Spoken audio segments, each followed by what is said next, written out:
Welcome back, and welcome to everyone who's here for the first time.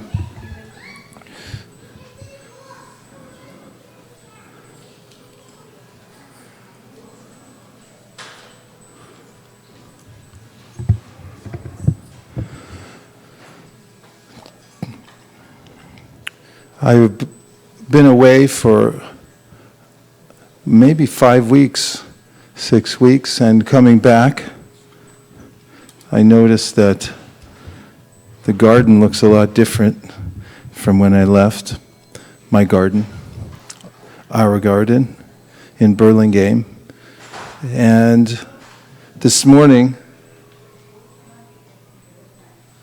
I was thinking a lot about the power of the seeds, and that how that garden has a life of its own. With a little bit of light and water and the right soil, everything,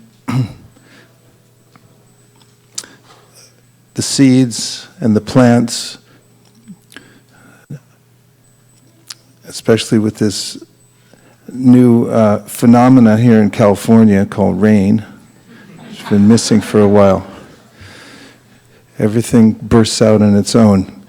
I've seen so many times when the garden looked haggard and dry and sometimes almost dead. In fact, whole fields in California, whole hillsides can look practically dead. But when the rain comes again, the beautiful canopy of green comes back, and the life abounds again in the gardens and the fields and so forth. And so, over time, those who are especially attentive or who work in gardens and see that there are cycles, there are ways in which the garden comes and goes and is revived under certain circumstances, begin to develop confidence. And in the great teachings of Rupa Goswami, who instructs about the process of bhakti yoga in his book Upadeshamrita, there's an instruction about confidence. It comes from the Latin word confidere. Con means it gives emphasis to the word, like something extreme, and fidere means trust. So confidence, confident, confidere means extreme trust. Having confidence means to have, as Srila Prabhupada writes in one place about the word faith, unflinching trust in something sublime. And even the phenomena in this world, in the phenomenal world, things that we can observe empirically, study, have miraculous properties about them. For instance, as I was mentioning, seeds.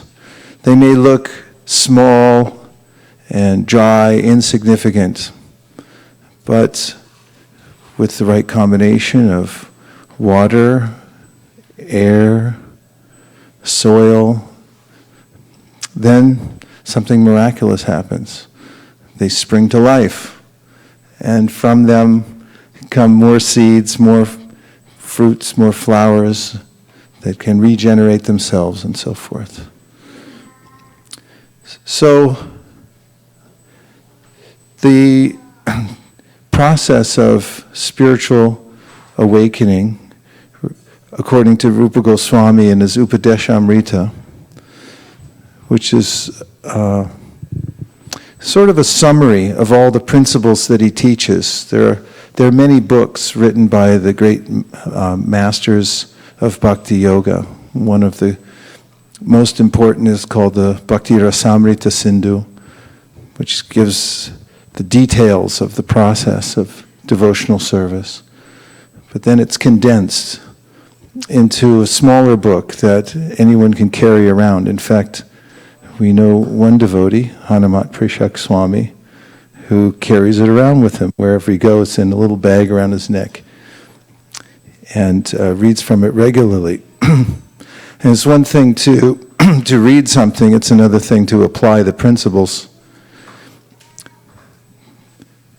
Actually, there are so many different instructions and ideas that come out of the teachings of the great masters, and one can read them extensively, but there's a way in which simply by taking one or two of the principles and applying them to one's own life, one can actually realize the knowledge that's there.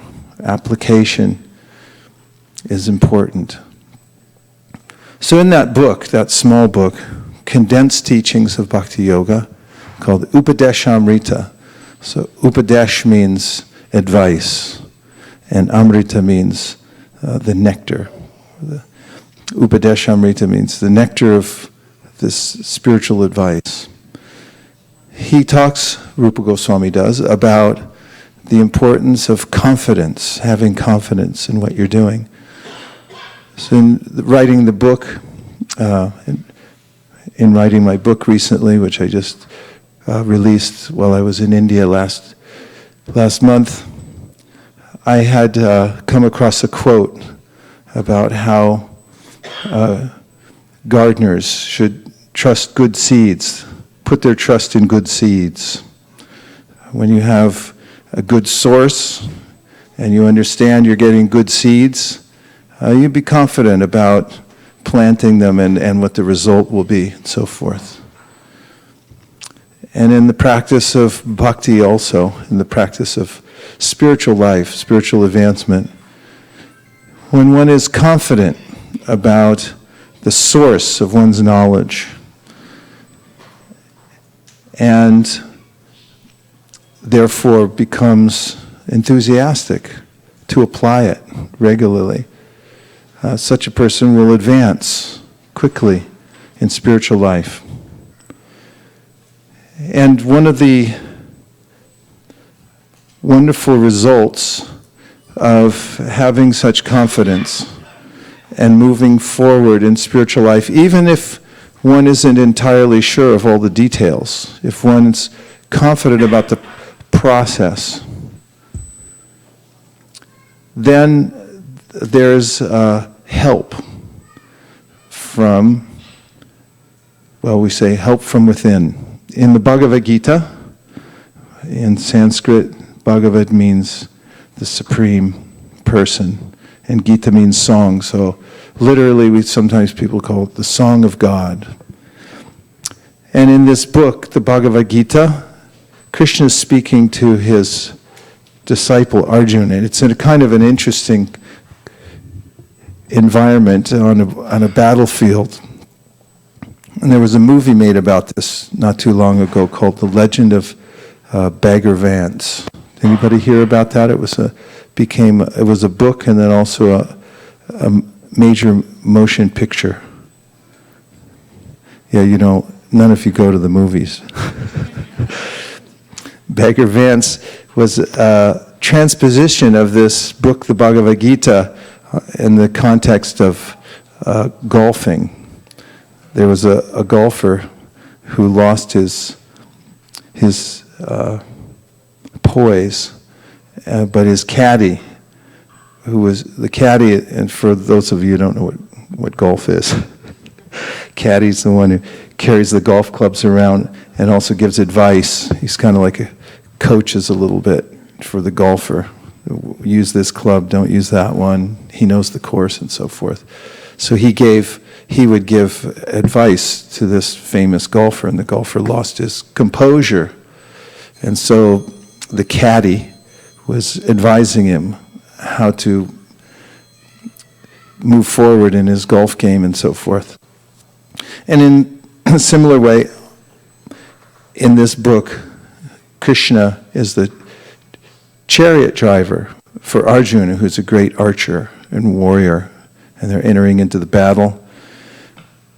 And the great warrior, uncharacteristically, Arjuna, loses his composure in the battle, just before the battle's to begin. And Krishna, who's his driver, begins to instruct him, to give him confidence.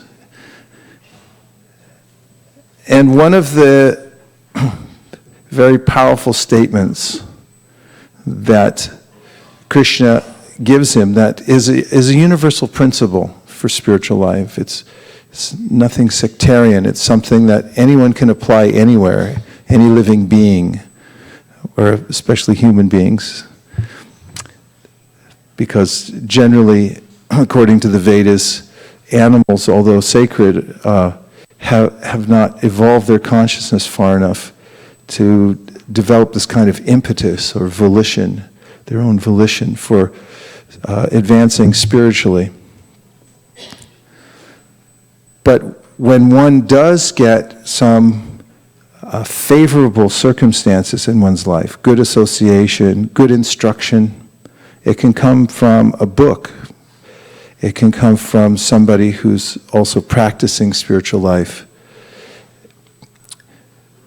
Then, if one simply develops this kind of confidence that, yes, there is a valid process, although I may be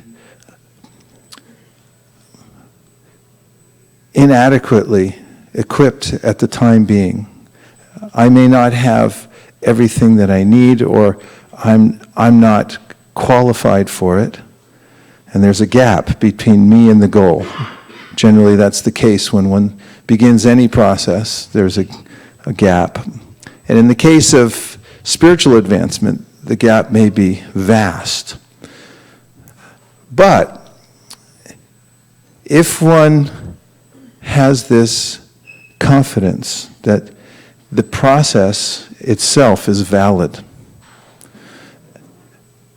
and then embraces the process, then in the Bhagavad Gita, Krishna gives this statement in the 10th chapter, the 10th verse, which he says, Tesham satata yuktanam pachatam pritipurvakam dadami buddhi yogam tam yenamam upayanti te. And that is that those who move forward on the path with confidence, they trust it. They trust the process. They trust the seeds. They trust the fact that there is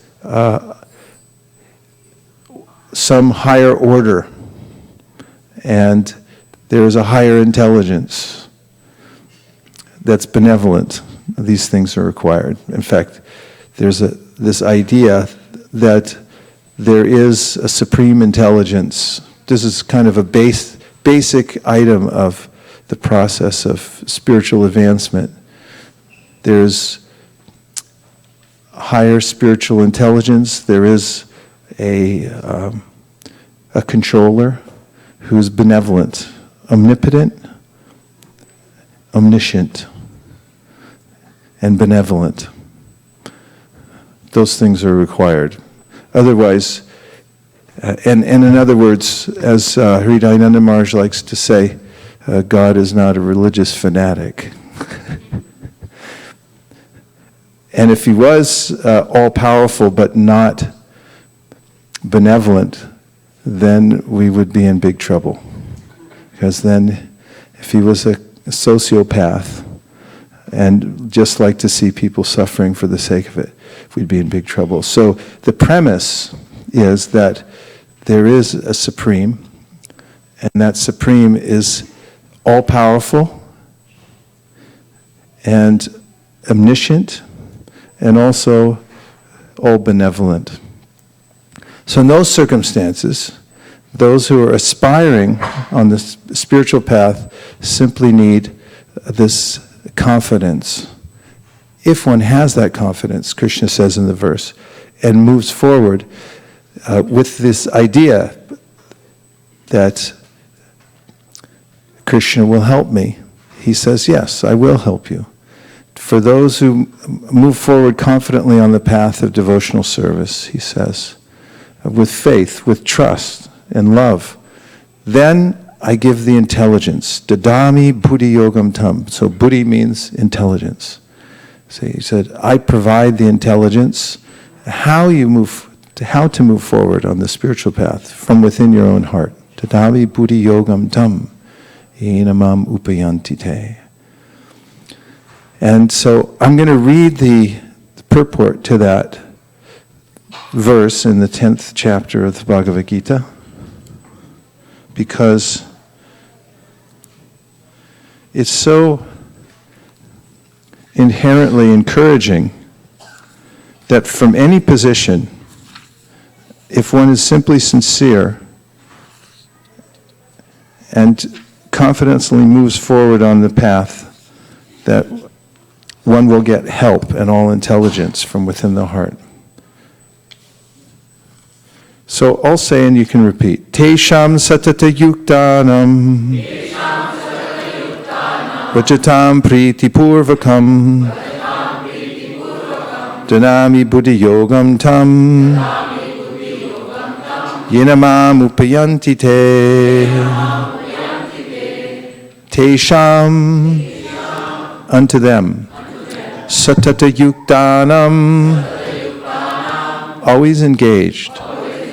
Bhajatam, in rendering devotional service. Priti purvakam, in loving ecstasy. Dadami, I give. Buddhi yogam, real intelligence. Tam, that. Yena, by which. Mam, unto me. Upayanti, come. Te, they. Translation, to those who are constantly devoted to serving me with love, I give the understanding by which they can come to me. Let's say together. To those who are constantly devoted to serving me with love, I give the understanding by which they can come to me. Srila Prabhupada's purport. In this verse, the word buddhi yogam is very significant. We may remember that in the 2nd chapter, the Lord instructing Arjuna said that he had spoken to him of many things and then he would instruct him in the way of buddhi yoga. Now, buddhi yoga is explained. Buddhi yoga itself is action in Krishna consciousness. That is the highest intelligence. Buddhi means intelligence, and yoga means mystic activities or mystic elevation. When one tries to go back home, back to Godhead, and takes fully to Krishna consciousness in devotional service, his action is called buddhi yoga. In other words, buddhi yoga is the process by which one gets out of the entanglement of this material world. The ultimate goal of progress is Krishna. People do not know this, therefore the association of devotees and a bona fide spiritual master are important. One should know that the goal is Krishna, and when the goal is assigned, then the path is slowly but progressively traversed, and the ultimate goal is achieved. When a person knows the goal of life, but is addicted to the fruits of activities, he is acting in karma yoga. When he knows that the goal is Krishna, but he takes pleasure in mental speculations to understand Krishna, he is acting in jnana yoga. And when he knows the goal and seeks Krishna completely in Krishna consciousness and devotional service, he is acting in bhakti yoga, or buddhi yoga, which is the complete yoga. This complete yoga is the highest perfectional stage of life. A person may have a bona fide spiritual master and may be attached to a spiritual organization, but if he is still not intelligent enough to make progress, then Krishna from within gives him instructions so that he may ultimately come to him without difficulty. The qualification is that a person always engage himself in Krishna consciousness, and with love and devotion render all kinds of services. He should perform some sort of work for Krishna, and that work should be with love. If a devotee is not intelligent enough to make progress on the path of self-realization, but is sincere and devoted to the activities of devotional service, the Lord gives him a chance to make progress and ultimately attain him. And there are various ways of approaching the world. In the realm of yoga, we talk about karma, jnana, bhakti, or Krishna talks about those in the Bhagavad Gita. Analyzing the world, or karma yoga, working in such a way that one becomes detached from the fruits of one's work. And jnana yoga, in observing the world in such a way that one can discern that there's a supreme controller. But bhakti yoga is being recommended here because there's a way in which the idea of the supreme is that the supreme is supreme, beyond our ability to describe or to know by our limited intelligence. If one can describe completely or understand through the process of empirical knowledge what is the supreme, then that's something else besides the supreme. So what does one do in such a case when something is beyond one's capability to comprehend, or something is superior? How does one approach that situation? For instance, in a circumstance when you may be going for a job interview and you're going to ask for a job, what do? Maybe you prepare yourself. You might look online and say, oh, you must smile like this and ask these questions, sit up straight and be respectful and so forth, make a good impression, and from that there may be a good outcome. And in a similar way, when one is approaching the Supreme, as we are through the process of yoga, Krishna recommends in the Bhagavad Gita that one become submissive, sincere. And by that, sincere inquiry and submissive service, then because the Supreme, and this is our premise, is benevolent, omniscient, and omnipotent, he has the ability to reveal himself. That is factually one's only hope, ultimately. Otherwise, there's no possibility of simply by force, a tour de force, to make the Supreme reveal himself. As there may be an idea in science, of course, this is a scientific process. It's simply using different tools. And there's a way in which, by submissively inquiring, the Vedas say, Tato Brahma Jignasa. This is remarkably the main purpose of the human form, according to the Shastra, that you have this ability to inquire about really big things, beyond just the normal necessities of the body, because those are not so difficult to attain. But one can actually ask a huge question, and that is, what is the greatest? What is the supreme? And built into that sincere inquiry is a process. There is an answer. And that is the process of bhakti, which is called grace. To connect the gap, the huge gap between myself and the unknown, the supreme. There's this word, this concept of grace, which is being expressed in this verse.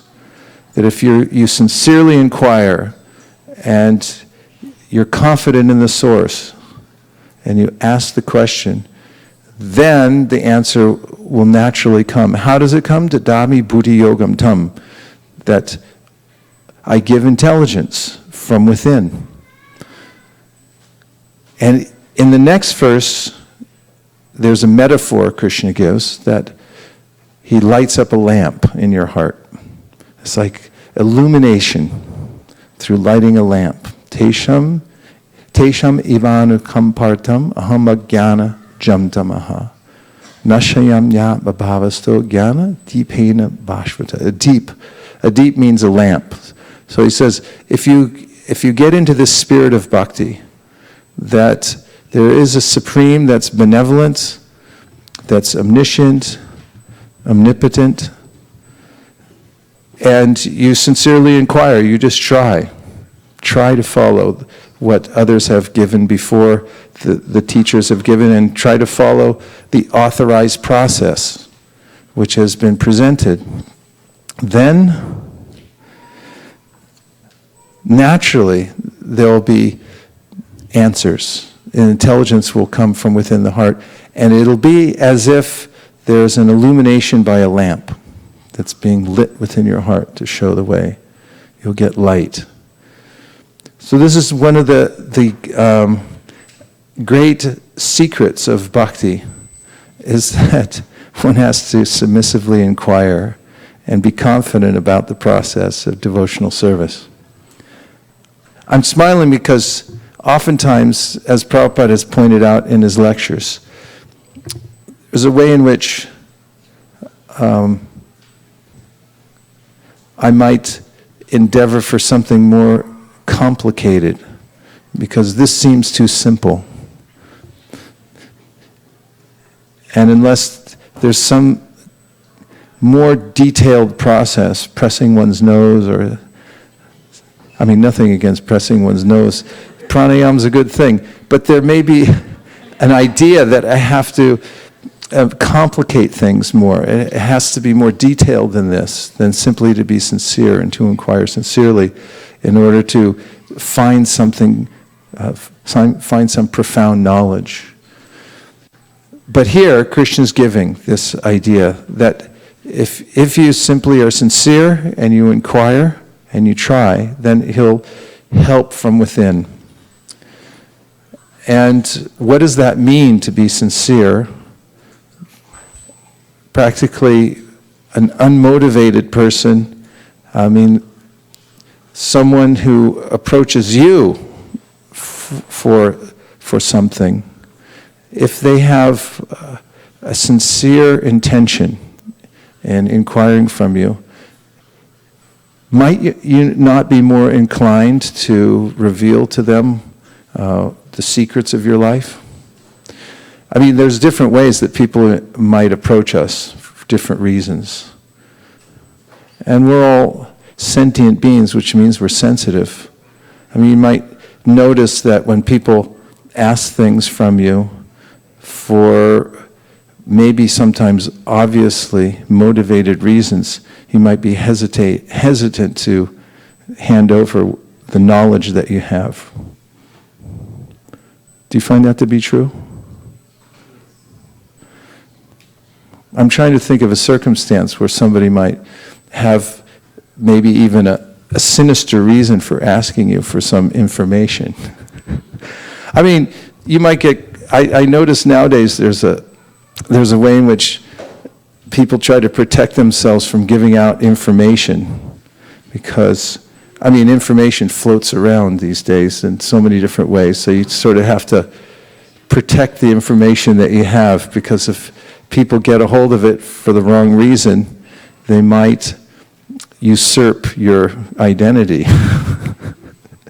And even I've seen that for random traffic stops nowadays, there are all kinds of techniques that people teach to tell the police officer as little as possible, or nothing at all. I mean, there are a lot of inquiries in life. People make inquiries, and there's a lot of information that we may have, but we may not give it very readily according to the circumstance. And so there's there's a similar situation when approaching Krishna. And that is, if my intention is sincere, for instance, I may approach somebody for knowledge because I would like the knowledge so that I can take over their position. Is that possible? Yes?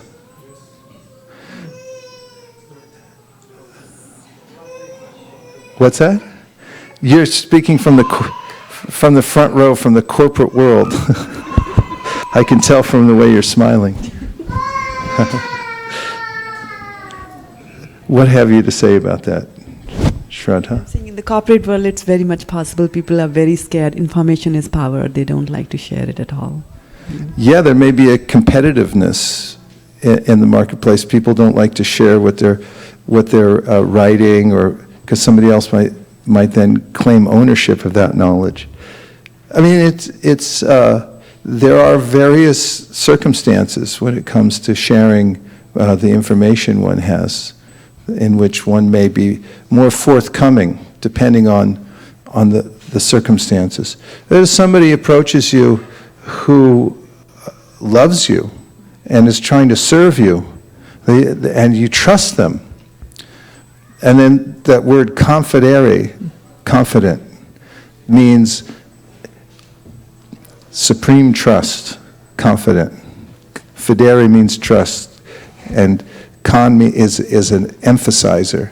So it means if you have confidence that somebody is approaching you for service, they want to hear from you some information so they can do more to help you, for instance. You might be more forthcoming in giving the information that you have, right? So this comes into this verse, Tesham satata yuktanam bhajitam priti. Priti means with love. If you're approaching the Supreme with some motivation, then the knowledge you get may be a little bit limited. But if it's out of love, priti, affection, sincerity, then unrestrictedly that knowledge, buddhi, will come into your heart, how to advance in devotional service. So this is the simple setup for the process of advancing in any spiritual path.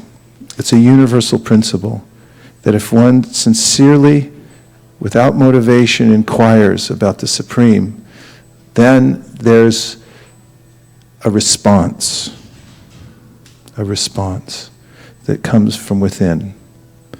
And it may be manifest also from without in one's life. One may then begin to see circumstances in one's life that are helpful to moving forward in spiritual life. And therefore, this verse can become a center point for anyone's practice in devotional service, to sincerely inquire. I thought about recently this process of prayer, which is can be as a method of inquiry. Anybody here try that process of prayer? Yes or yes? Yes. Okay. So I noticed recently when I was in India that there was two people talking, and another came over who wanted to ask a question and needed to interrupt the conversation. Have you ever seen such a situation? Happens a lot. And the interrupter came and approached these two people involved in the conversation like this. It's kind of like, excuse me. And then I noticed how powerful this is a mudra, actually. Put your hands like that. Try it for a second.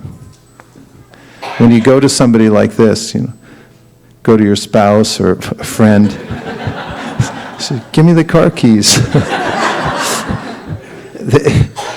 And I started to imagine how this mudra it's kind of like a wedge. And at least in the process of interrupting conversation, it really did kind of wedge between the two and open things up, and they had to sort of suspend their conversation and look at the person and say, yes, how can we help you? This is like that. And I was thinking how that's a way a way to wedge your way in. And spiritual life is much like that also. That how are you going to get how are you going to find a way onto the path of spiritual life? It can't be done simply, as I said, by trying to understand the Supreme with one's intelligence. But if one wedges oneself in through a submissive attitude, and that's what this represents, some kind of submission. People use it all the time now. I notice that public speakers, comedians, they'll come on stage and like, okay, thank you. And it opens people's hearts a little bit. You go like this to somebody. If you ever get pulled over for a ticket, you can try.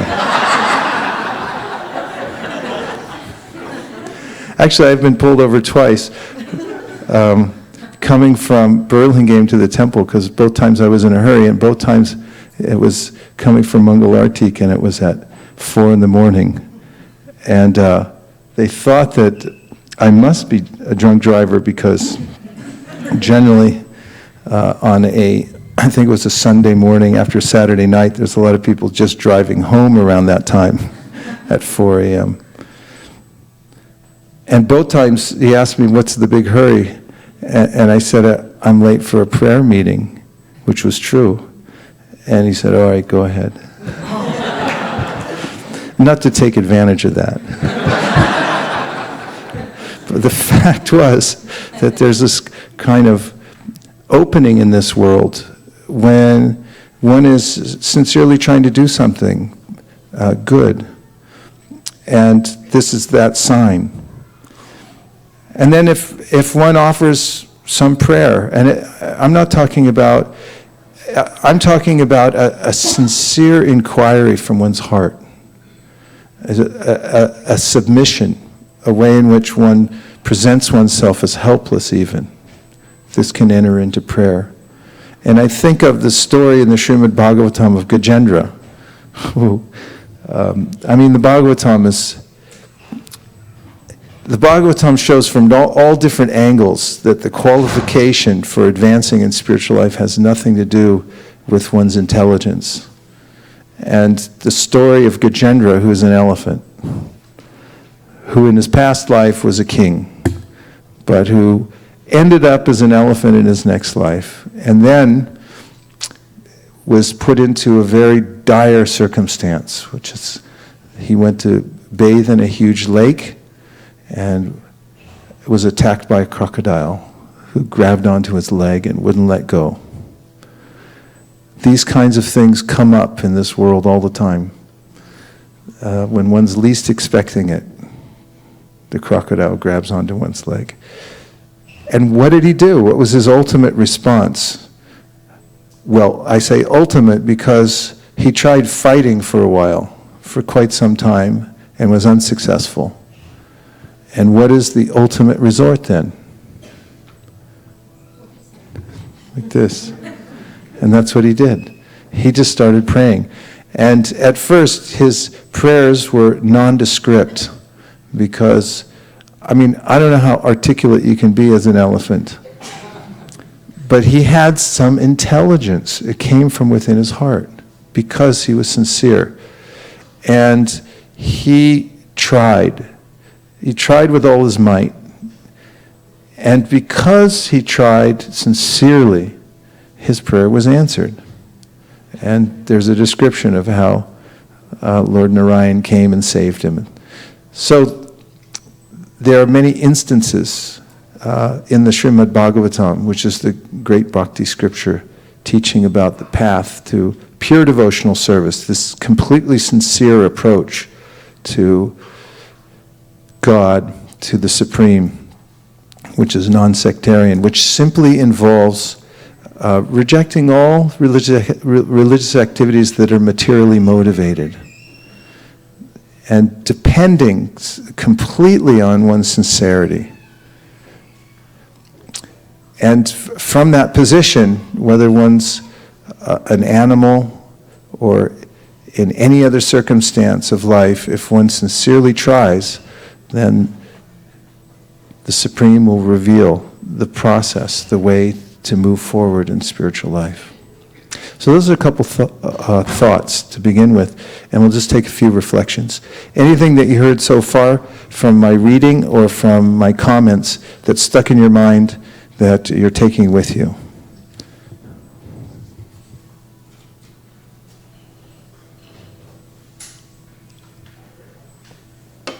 We also welcome everyone who joined us online tonight. Please say Hare Krishna. Hare Krishna. Hare Krishna. I like the point that you mentioned that we have ability to inquire the higher thing, higher spiritual intelligence, and sincerely inquiring it, the Krishna within guides us. Yeah, thanks for bringing that up. And not only do we have the ability, but the Bhakti scriptures also say that the human life is primarily for that purpose. In fact, in the first canto, second chapter of the Bhagavatam, Kama sadnendriya pritir labo jiveti avata jivasya tattva jignasa narto yascheha karma bihi, says specifically that the human life is not meant for trying to adjust oneself in this material world so that one can be happy materially. Because that's not altogether possible, first of all. Because no matter how hard you try to adjust your situation, it will readjust itself according to what you deserve, according to the law of karma. Has anybody found that in their own life? Otherwise, everyone would be perfectly situated, logically.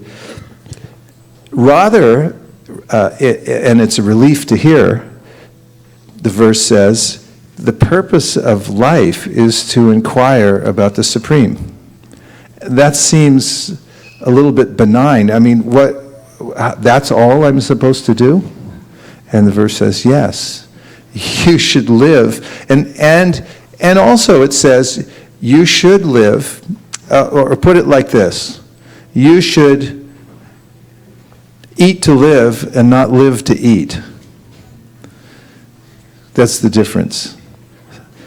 And you can eat, and it says you should live a balanced and healthy life, a life of self-preservation. But the reason is because in the human form you have the power to inquire. And that's your main duty. Doesn't that give you a new lease on life? That, yeah, my only duty is to inquire about the Supreme. And that's why I work, is simply to maintain my environment in which I can foster that inquiring spirit, and I can actually actively inquire in many different ways. Because the answer is readily available. The answers are all available to those who sincerely inquire. Thank you. Yes. Haribol Prabhuji, thank you. So one thing struck in my mind was from the purport which said that he should perform some sort of work for Krishna, and that work should be with love. So yeah, it is not simply something sentimental, but ultimately Bhakti Yoga is working for Krishna. Yes. And I was talking to one of the guests on the way in about this idea of cooking with love. Jessica, right? Yeah, had read the book, The Higher Tastes, about the idea of cooking in higher consciousness. What is the higher consciousness? Love. I mean, there is no higher consciousness than love, according to the Bhakti Shastras. The Bhakti scriptures say that we are sentient, and there are many different emotions, but the highest emotion is love. Within love, there's a natural knowing within love. And as far as yoga is concerned, and the goal, for instance, in Ashtanga Yoga, is to be able to fix the mind on one point for a sustained period of time. Not so easy, is it? I saw a bumper sticker not too long ago that said, "Seek constant distraction." And I was thinking, I don't have to seek it out. It's already upon me. And this kind of focus that the yoga systems talk about is elusive. Actually, until you try to actually focus your mind, you may notice that you may think, oh, it's not such a big deal, but even in the process of Ashtanga Yoga and meditation, to be able to fix the mind on one point for 7 seconds is considered one of the very high stages of meditation, because the mind is so fickle. But when one has this sense of love, when you love somebody, it doesn't matter where you are or what circumstance, your mind will be glued to that person constantly.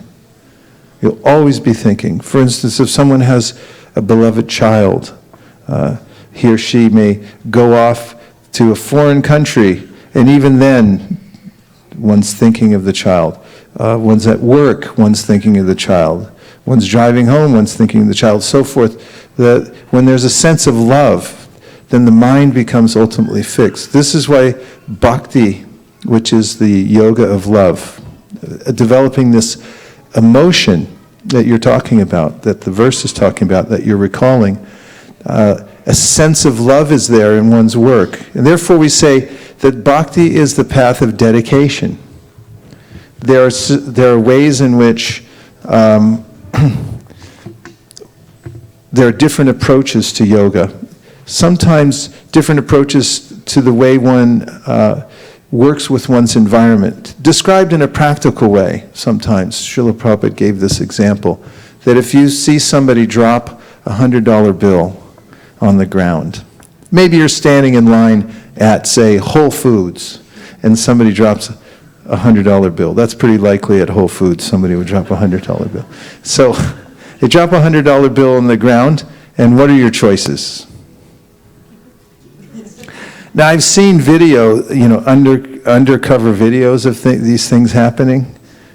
And sometimes people will bait people and they'll have it on film, right? And then people will just like grab it like, hey, I'll keep that. That's possible, isn't it? That might happen. Nobody here, but I mean, it's possible that somebody might see it and think, well, I'll take advantage of the situation, I'll just keep it. Right? Possible, isn't it? So that's one alternative. What are a couple more alternatives? There's the other alternative. You may just do nothing. Like I've seen in the airport, walking down one of the hallways, and somebody dropped a ticket. And 3 people said, you dropped your ticket. Everyone was concerned. They wanted to have a ticket back. But somebody else might just think, it's their problem, leave it. I mean, that's possible, isn't it? Someone might just not do anything, not feel any responsibility. And the third? Yeah, the Japan cab driver. If you lose a bag of money in Japan in a cab, they'll come looking for you to give it back. That's kind of amazing. And so that's a third alternative. Somebody drops a $100 bill, and you tap them on the shoulder and say, you just dropped this. And what do they say? And how do you feel? Happy. Yeah. And if you kept it, how do you feel? Seriously, how would you feel? Yeah, I had this experience where I had an office chair, and it needed new arms because I wore them out. And I went down to the office place and I said, can you replace these? And he did. He said, well, try these, and if they work, you come back and pay me. And so I put them on my chair, and they worked, and then I had to go out of the country for about a month. And they came back, and then I drove back to the store, and I gave him the money. And when he saw me come in, I saw a level of appreciation. Of course, the time period it took to come back maybe gave him pause, and he might have thought, there goes another one. But when I gave it to him and he appreciated it, and I was walking out of the store, I remember how palpable it was. There was a visceral experience I had that I was happy. I felt like a bigger person. And I thought, how did that happen? It was only $25. But if I had kept the $25, I would have, for the rest of my life, felt horrible. There would have been a kind of a seed of unrest in my heart every time I sat in that chair and put my arms on the armrest. I thought, you jerk, you know. But it only cost me $25 to go back and meet the person who had extended himself to me and give him his due, to actually feel happy. And then there's something that I built on that. I thought, the things in this world, we actually live in a bi-dimensional universe, as Krishna says in the Bhagavad Gita. There's spirit and there's matter. And actually, contrary to common reasoning, things like compassion, which you cannot empirically observe necessarily or describe with a formula. It cannot be circumscribed. As in physics, often there's this, or there has been traditionally, it's being reconsidered, this idea that there's one equation that can describe everything in the whole universe, including consciousness, which has never been done, and therefore they sort of put it aside. But there are these intangibles that have to do with compassion, love, honor. How can you describe honor in a mathematical equation? It's not possible, but it's just as tangible, or I could say more tangible, more important than the material side. Otherwise, why did I become so fulfilled just by going back and giving the person his due and doing the right thing? So these alternatives are always there. There's a way in which I can try to adjust my situation in this material world and try to keep everything myself. This is the path of exploitation, sometimes known as materialism, or maybe even hedonism. There is a philosophy like that try to get as much as you can. There are various economic systems based on that, in which just try to get as much as you can. And then there's also the path of renunciation. And of course, we're comparing this path of materialism to picking up the $100 bill and keeping it. And there will always be a feeling of unrest. And then the other idea is just don't interact with the world at all. Just leave it alone. Don't consider yourself part of it. Don't consider yourself responsible for anything. And leave the $100 bill. And then how will you feel? Incomplete.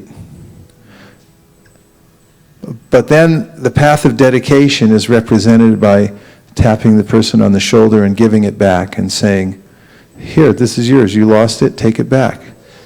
And then there's a swelling of this feeling of completeness from doing the right thing. And this is compared to the path of dedication, the path of love. So using everything that we have for this purpose of service, higher service. And in that service, there's a descent of grace, which closes the gap between us and the Supreme. So that idea of doing one's work with love is altogether possible through the process of bhakti yoga. There were a couple more hands. My answer was so long that you probably forgot what you were thinking. Almost. But I was just saying how in the prayer of Gajendra, as you said, there is no failure in Krishna consciousness, because sometimes we pray and then people just after some time they say that, oh, I tried this path and it didn't work, and they'll go try out somewhere.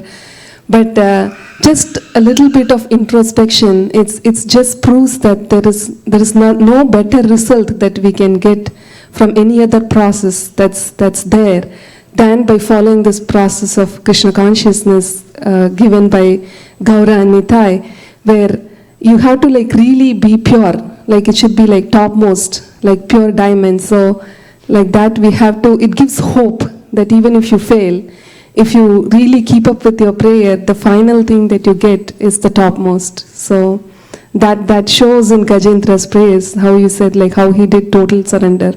Then Krishna came and... You said doing the right thing? Did you mention that?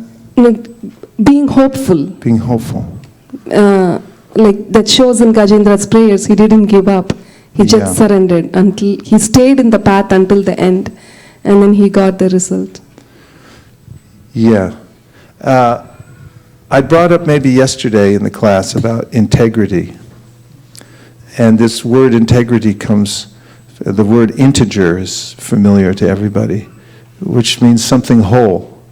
It means a whole. It's not a fraction, it's a whole number. And so,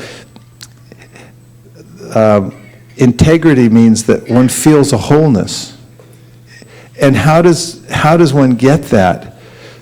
By consistently doing the right thing. I was considering how there are, and it's related to the verse we talked about today, there's a witness within the heart. This is the statement of Krishna later on in the Bhagavad Gita also, that Ishvara sarva bhutanam hrideshera junatishthiti. In the Sanskrit he says that I am that witness. I'm the one who's watching and seeing everything that you do. And so an awareness that whatever I'm doing is being observed by the Supreme from within the heart. And responding to that by the way in which one lives one's life and does the right thing consistently, it begins to develop this sense of integrity, which is also an important aspect of spiritual life. One begins to feel whole by service, whole by doing the right thing, by acting according to the prescribed process. And this gives more confidence. Thank you. Yes.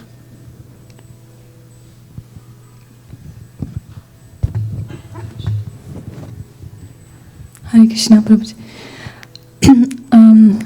The point that I liked is you were mentioning with Bhagavad Gita 10.10, and it is such a beautiful shloka because in Chad we were doing chapter 10 for last whole month, and the point I stuck to my mind is you were mentioning that we are sentient beings and we are human beings very sensitive, and if somebody offers a gift or kind words, actually we can know, it is coming from their heart or not, or it's just formality.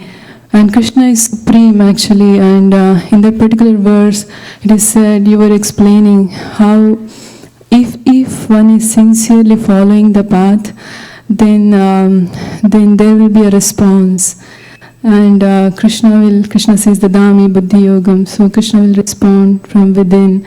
So this is a very hopeful. This gives a hope. If one follows the path, then there will be a response from within, and Lord helps. I liked that point. Yeah, and it reminded me when you said that frequently in the Bhakti scriptures, saints advise that we beg. Because when you beg for something, there's a little bit extra energy that you generate. I mean, begging is a pretty active profession, isn't it? Pretty active profession. There's, it's kind of obvious, but if someone doesn't ask, oftentimes they don't get. But when people ask, they get. And if you beg, I don't know, can you look up the word beg and see what it says? When you actually are very proactive in asking. I mean, let's hear what the definition of beg is.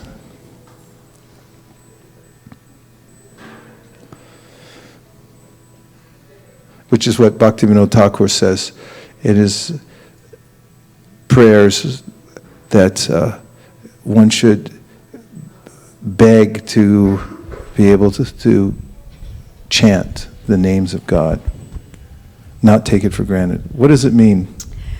To ask for as a gift, as charity, or as a favor. To ask for as a gift, charity, or favor. To ask someone to give or do something. Implore. To ask someone to give or do something. Give or do something. To take for granted without basis or justification. To take for granted without basis or justification. That's possible also. Like a lot of prayers start with, I don't deserve anything. Because that's sort of a basis of, that's a premise of many of the Vaishnava prayers. I'm the lowest person in the universe. In fact, actually, this is one of the points that came up when we were just recently in Jagannath Puri. The Gaur Govinda Maharaj had brought up this point about how your main qualification is that you're disqualified. The more disqualification you have, the more qualified you are to beg. I mean, with beggars, if you see somebody wearing a Rolex, you're going, I'm not giving him $5 because he looks like he already has a watch there. But if a person is in dire need, then you might, really feel compelled. Anything else? Then as a verb, to ask alms or charity, live by asking for alms. And then to ask humbly or earnestly. To ask earnestly. Yes, and there was a very different meaning as well. To fail or refuse to come to grips with, or avoid or evade. For example, a report that consistently begs the whole problem. I see. From German? Just looking at the origin. Before 900, Middle English began by assimilation from Old English, bedikan, which means to beg. Yeah. This is another simple concept of how to advance in spiritual life, is to beg. And there was a song, a popular song, I think in the 1980s, that had the refrain in it that I'm not too proud to beg. That was the refrain that the song kept coming back to. Not too proud to beg. So that we should have that sense of begging, reaching out. This is part of this, the genre of this verse of Tesham Satata Yuktanam Bhajatam Priti Purvakam, that I'm begging, I'm asking. Two more reflections. Okay.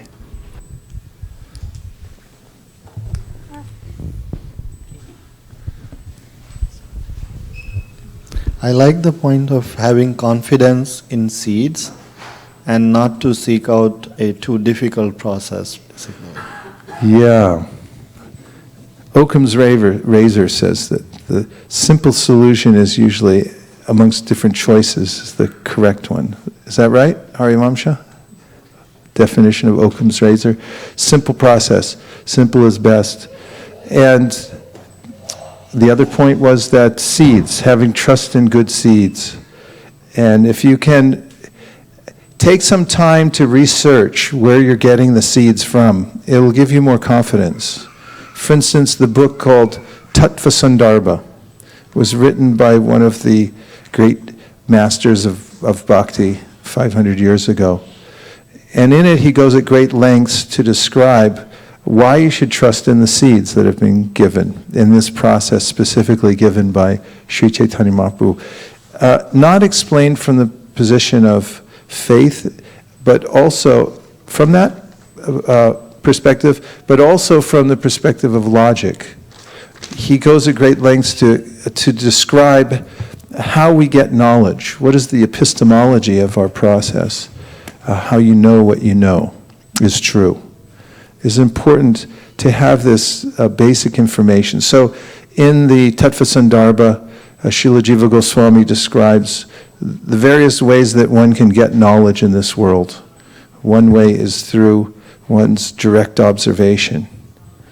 And there are obvious flaws in the process of direct observation because the senses are limited. They also have defects where we can make mistakes from things that we see. If it's ever happened to you that you mistook somebody for somebody else, or perhaps you saw in the dark a garden hose and you jumped 2 feet in the air because you thought it was a snake, which is unlikely in California, but or wherever you are, the senses are not perfect, and there's ways of inference to get knowledge. And Jiva Goswami, as an example, gives this instance in which you see smoke, and you may say by inference that wherever there's smoke, there's fire. We've all heard that before, right? But you may not have the perspective to see that the fire's already gone out. There is smoke, but there's no fire. But you didn't see it, but you inferred that was true. So that could also be faulty. And then he talks about the process of hearing from a reliable eyewitness who's there, who can give a direct information about what's happening in that place. And then he talks about self-evident knowledge. And Socrates, the father of logic, also talked about how one must have an axiomatic truth to deal with. Even in geometry, you must start with a basic proof, an axiom that you're dealing with. In any science, you have to start with a basic axiom, otherwise you get infinite regress. And with the basic understanding that is self-evident, that I exist, that the world exists, and that I'm not in control of it. That's a good place to start. As I've mentioned many times, a priest I once met and had an interfaith dialogue with said at the end of our conversation, actually after many years of study in the priesthood, I can say only 2 things for sure. One is there is a God and I'm not him. And that's a good place to start from. And from there, Srila Jiva Goswami in this book, Tattva Sandarbha, elaborates why it is that one should have trust in the process given by Sri Chaitanya Mahaprabhu, as you mentioned, Gandharvika, that there's an efficacy to it.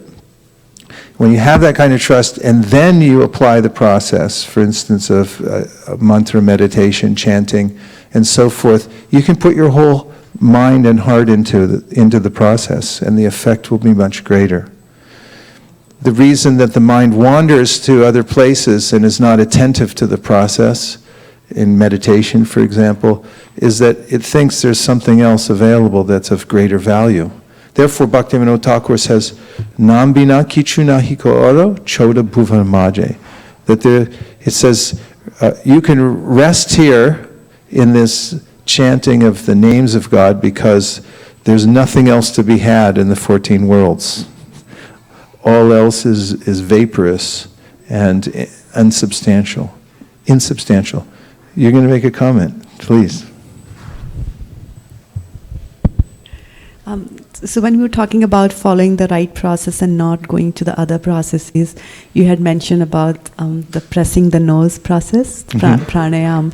And I was doing book distribution at my work, and I met a vice president, Italy, and I was very surprised that he had hundreds of PDFs which had the Vedas written on them with nice annotation on how to pronounce them. And he spent about half an hour, reciting them, showing me how to recite them.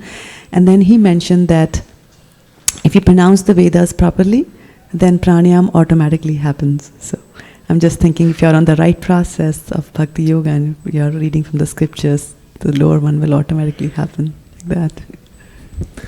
Yeah, I noticed when we were singing the Brahma Samhita yesterday, There's a little bit of pranayama involved.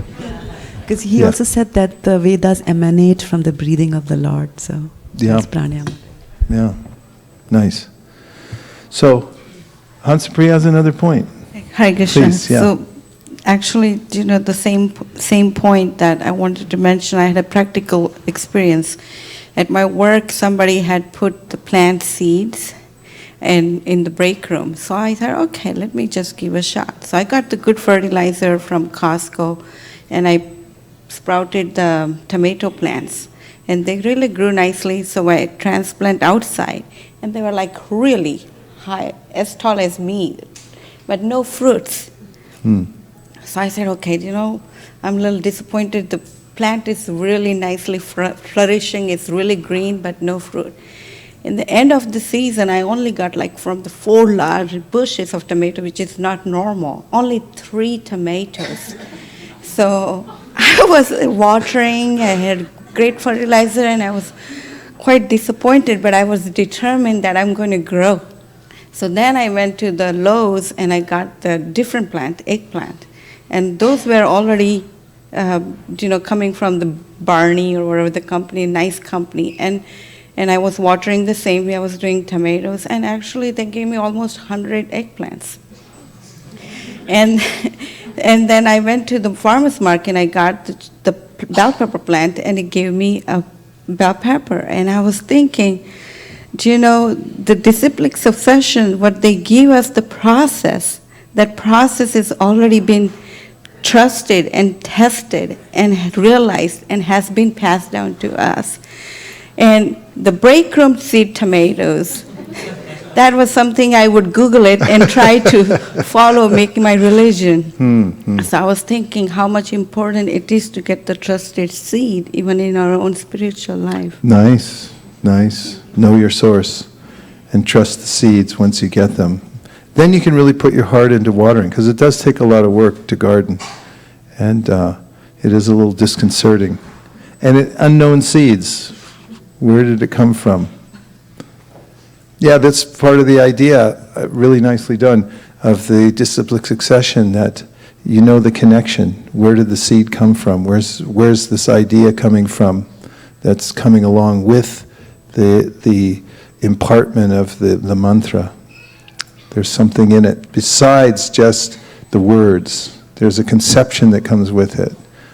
And that conception has to do with the verse today, this pure devotional service. Service for service, no other reason. And from that, the greatest fruit comes. And the Chaitanya Charitamrita, the teachings of Sri Chaitanya Mahaprabhu, are all about gardening.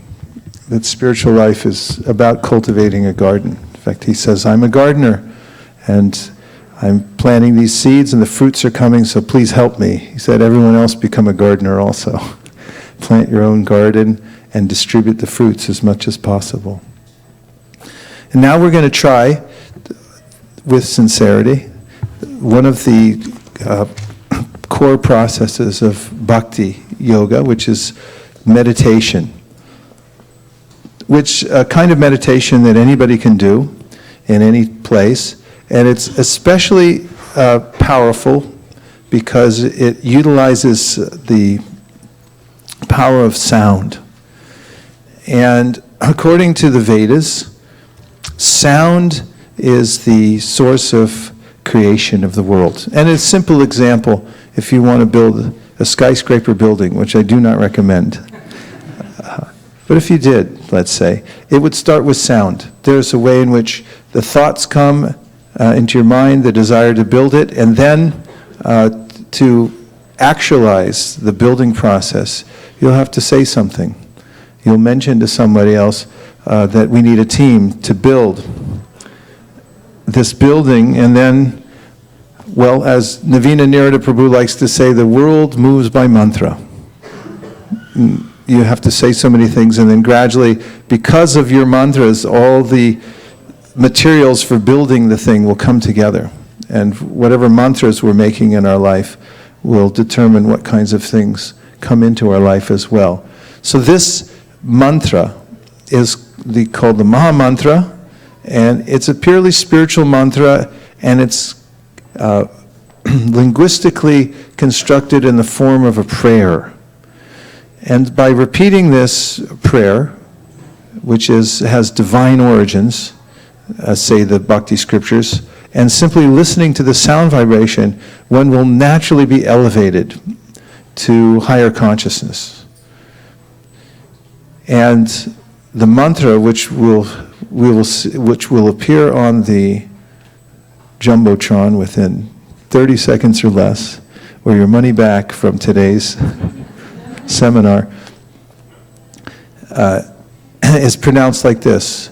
I'll say 2 words at a time. Please repeat. Hare Krishna, Hare Krishna, Hare Krishna, Krishna Krishna, Krishna Krishna, Hare Hare, Hare Rama, Hare Rama, Rama Rama, Hare Hare.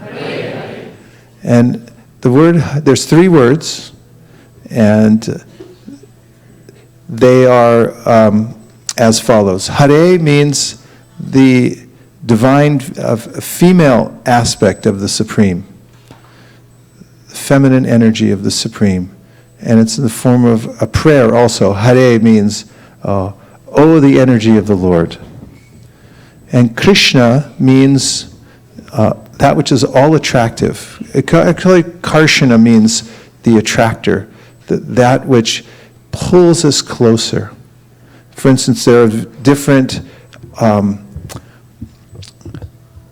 phenomena in this world that simply attract us without us having to do anything. For instance, beauty.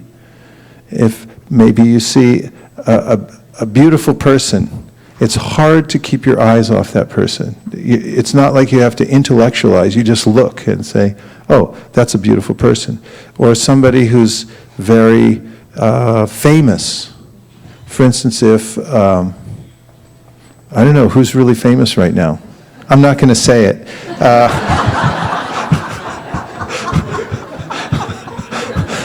Because it'll ruin the atmosphere. But if he came in here, everyone would be looking at him going, what are you doing at a Hare Krishna temple? Thought you were running an election. And then, fame, if somebody's wealthy, so forth. There are opulences in this world that attract our attention. And Krishna means the supreme attractor, that which is so attractive that he pulls everyone closer. And then Rama means spiritual strength, supreme spiritual strength, the kind of strength that it takes to develop spiritual integrity, to do the right thing even behind closed doors, and to develop a kind of inner happiness. And when one develops this inner happiness called Rama, one doesn't actually require anything else in life. One's self-sufficient. And this, according to many philosophers, is the way to become wealthy in this world, to be self-sufficient, innerly happy. So these words have great and deep meaning, but really the purpose of the prayer is to awaken, and now imagine that it's sleeping, that sincere and pure service attitude towards the Supreme, and that awakens by saying this mantra. And that, according to the Vedas, is real happiness. Happiness is not from things, but it's from consciousness. And this mantra, the meditation on this mantra, actually improves our consciousness, clarifies, purifies the consciousness, and within that purified consciousness, one actually experiences real happiness. So we repeat the mantra in several ways. One way is called japa. Everyone say japa. Japa. So japa means to repeat a mantra just loud enough so you yourself can hear it. Just so you can say it and it can go into your ears, and that way you can hear the sound. And the way in which to meditate on the sound is to be aware of the fact that you're listening. You have to be conscious that you're actually listening. If you're conscious that you're listening to the sound, that means you're meditating on the sound. If you're saying it, and is it possible, let me ask this question, to repeat it over and over again and not be aware of the fact that you're saying it? Is it possible to read a book and actually be reading the lines on the page but not actually read them? I've done it many times. I got to the end of a paragraph thinking, I was worrying about something else. I didn't even read what was there and have to go back. So meditation means to bring your mind into the present moment and actually be aware of the fact that you're doing something and listen to the sound. So this is japa, meditation. That's pretty simple, right? Simple, isn't it? Yes. But easy, maybe not. It takes practice. So this is something that one can practice for spiritual life. And the other way of chanting the mantra, which we'll do in just a minute, is to sing the mantra. And this is called Sankirtan. So everyone say Sankirtan. Sankirtan. So Kirtan means to sing, and Sang means together. Sam, S-A-M. So Samkirtan means to sing together. So mantra meditation is meant for your own edification, and the Sankirtan is meant to do as a group. And then you get the power of everybody else's chanting all at one time in one big bucket. And we'll try both methods, if it's all right with all of you. You're up for it? Yes. Okay, here's what we'll try first.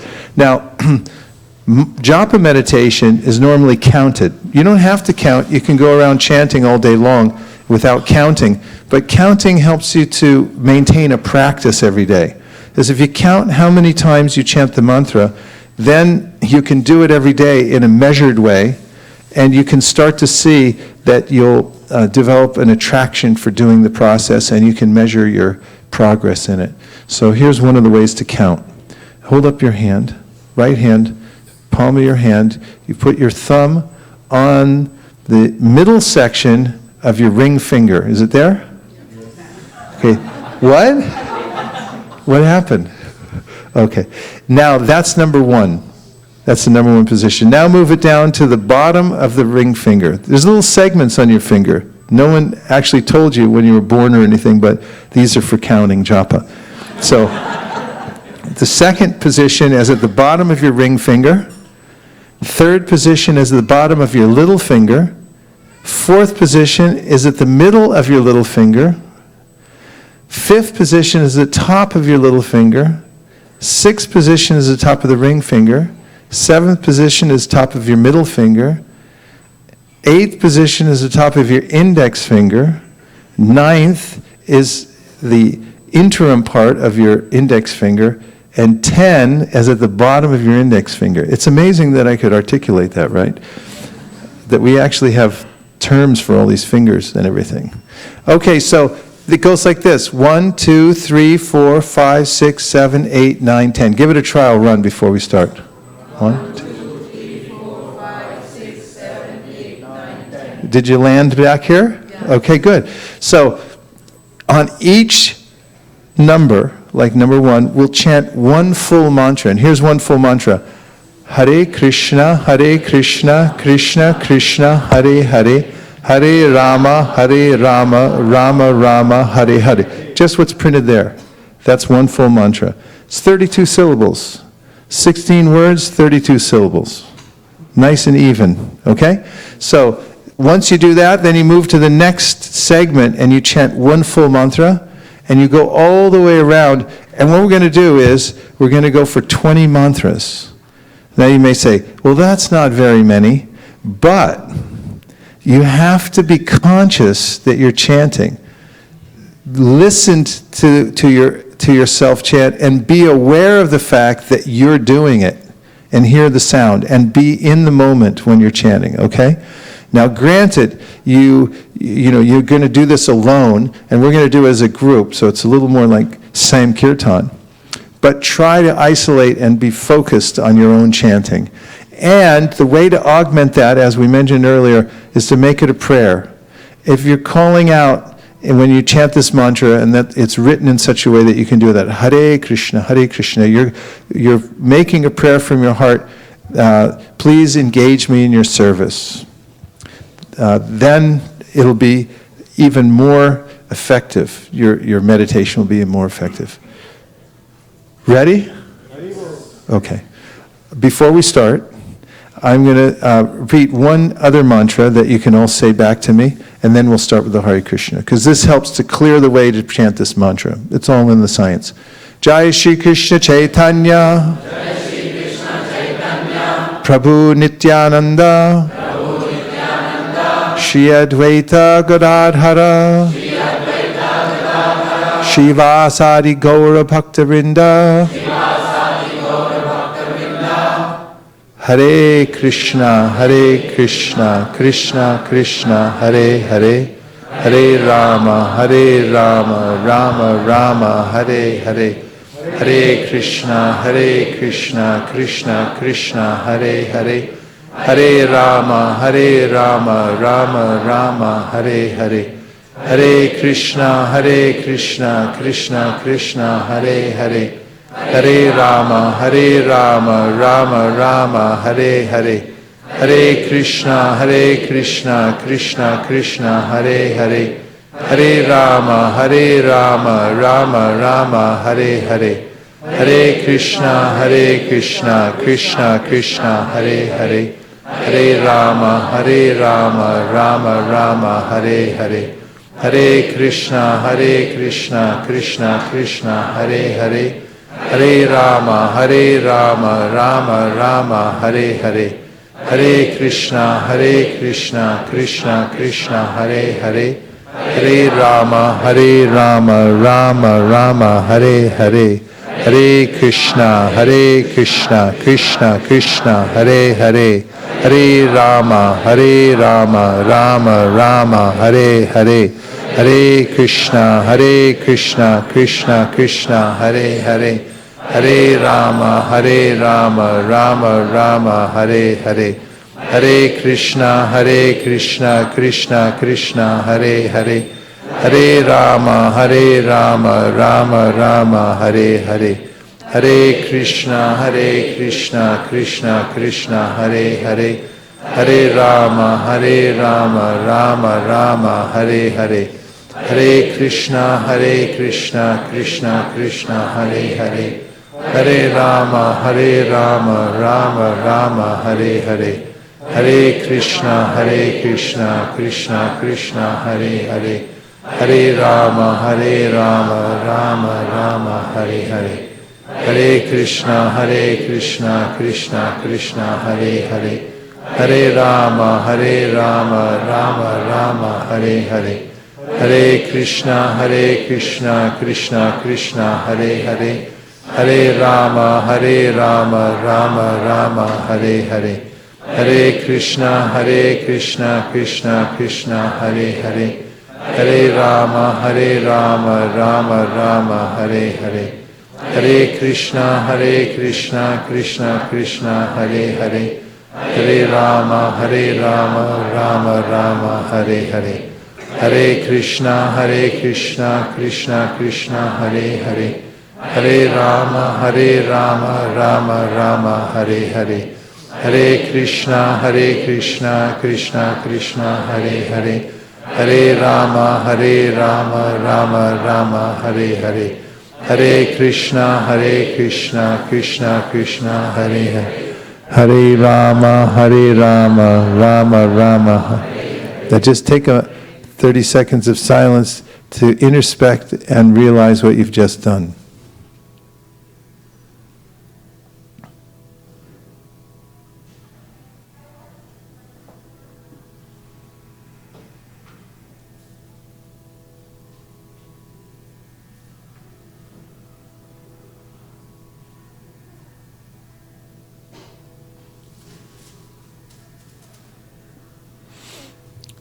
And by the way, what did you just do?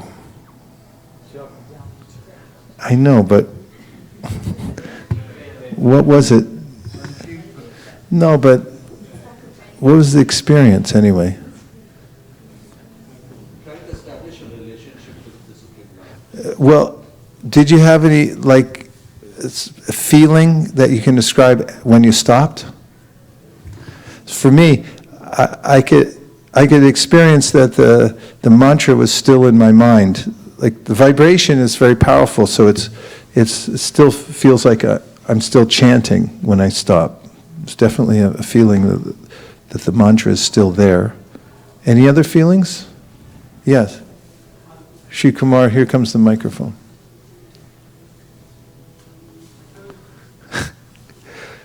that I was trying to connect, and then as soon as I stopped that connection. So it was like on your cell phone when you were like, I think you just dropped the call or something? Okay, nice, you felt a connection. Okay, well, this is to be experimented with. Spiritual life has to be self-evident. It has to be experienced for oneself. As much as when you're hungry and you eat food, you have to have the experience. It can't be theoretical, it can't be from cultural momentum, you have to get it yourself. So what Sri Chaitanya Mahaprabhu, who taught this process 500 years ago, said was, everyone should find out for themselves. That don't take it on mere faith, but take it practically. And the best way to do that is to have your own self-evident experience. And the best way, the most direct way, is by chanting this mantra. So if you practice every day, and how to practice? With attention. This is the ingredient, because you can go on chanting and chanting for a long time and not have an experience. But just the very way in which you organize your environment so that you can put your attention to this, even if it's for 2 minutes, will change your life. And that's what it should do. It should give you a portal to look through that's pointing towards a higher transcendent reality that you can see for yourself. Not that you have to take on faith. You should be able to see it. So through the mantra. And now we'll try the Sankirtan. Where is Priya Kishori? Did we lose her? If she can come back in, or Avantika, will use their talents on the harmonium. So what I have here is a special drum. Of course, any instrument will do with the chanting process.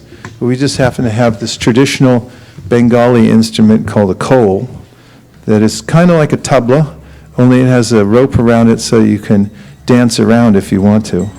There's nothing if I decide to jump up and start dancing, nobody can stop me because I have this rope around my neck and I can hold the drum.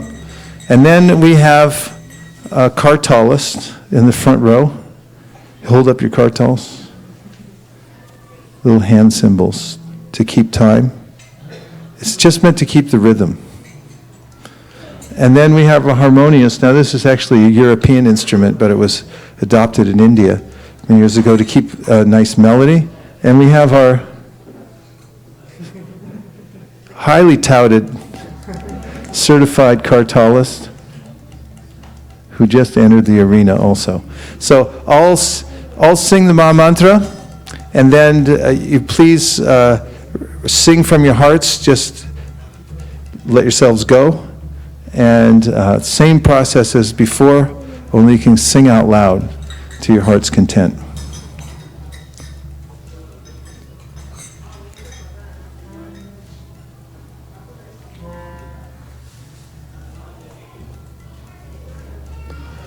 Hare Krishna, Hare Krishna, Krishna Krishna, Hare Hare,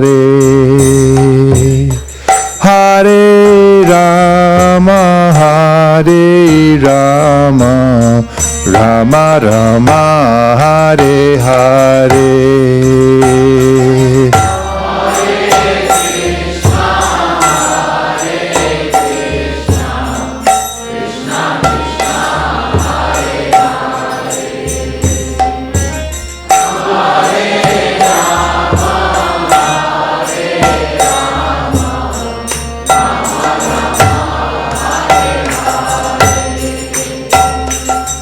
Hare Krishna, Hare Krishna, Krishna Krishna, Hare Hare,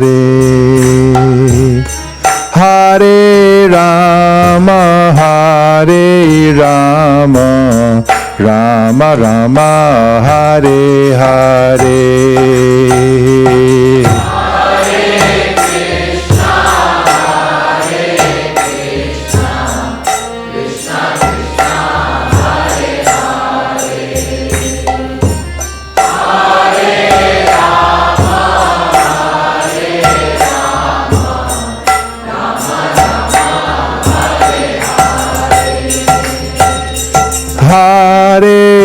Krishna, Hare Krishna, Krishna Krishna, Hare Hare,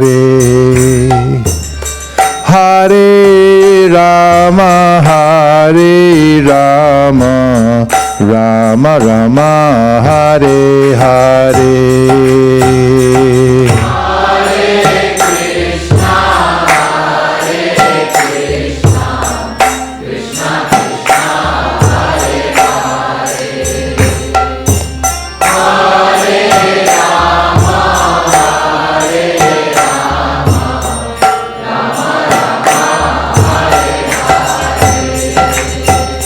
Hare Krishna, Hare Krishna, Krishna Krishna, Hare Hare,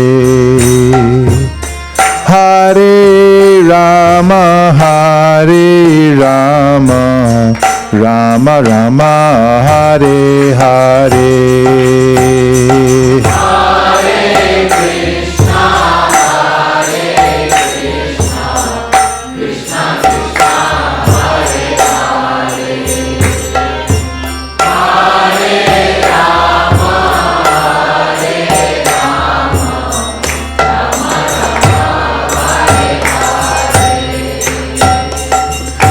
Hare Krishna, Hare Krishna, Krishna Krishna, Hare Hare, Hare Rama, Hare Rama, Rama Rama, Hare Hare.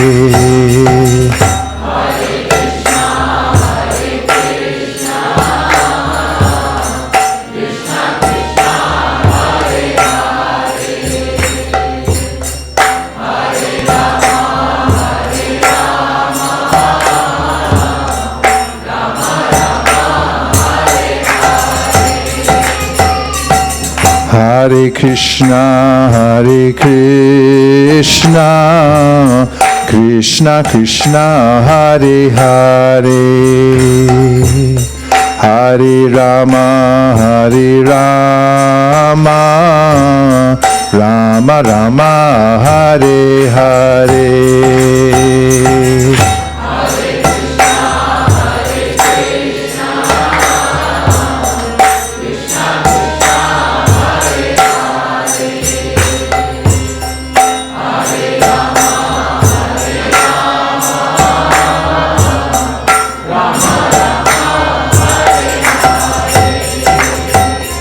Hare Krishna, Hare Krishna, Krishna Krishna, Hare Hare, Hare Rama, Hare Rama, Rama Rama, Hare Hare.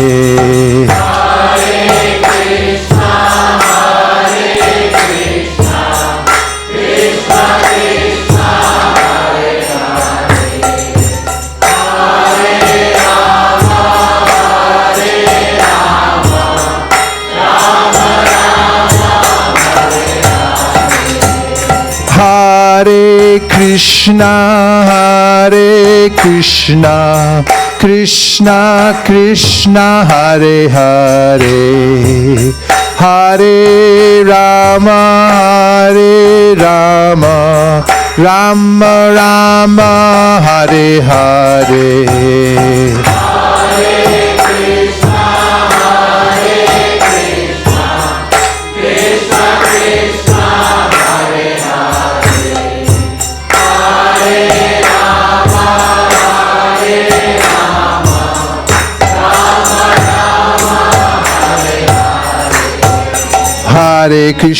Hare Krishna, Krishna Krishna, Hare Hare, Hare Rama, Rama Rama, Hare Hare.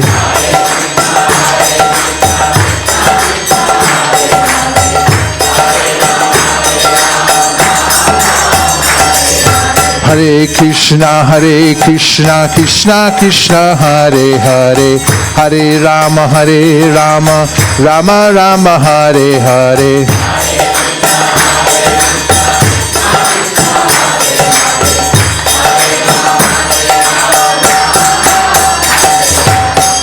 Hare Krishna, Krishna Krishna, Hare Hare, Hare Rama, Rama Rama, Hare Hare.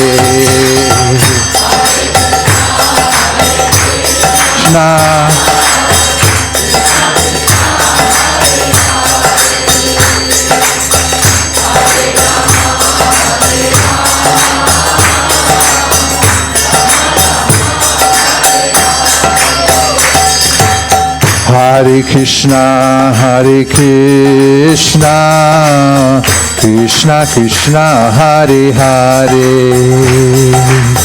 Hare Rama, Rama Rama, Hare Hare.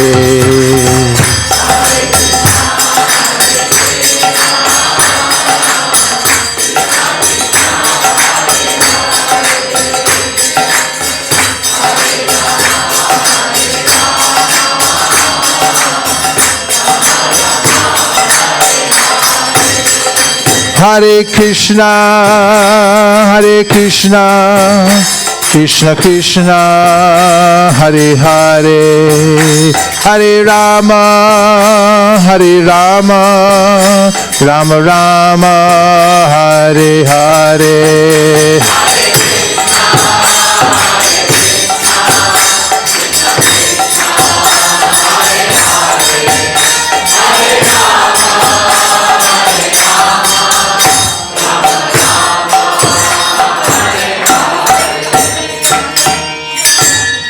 Go Premanande.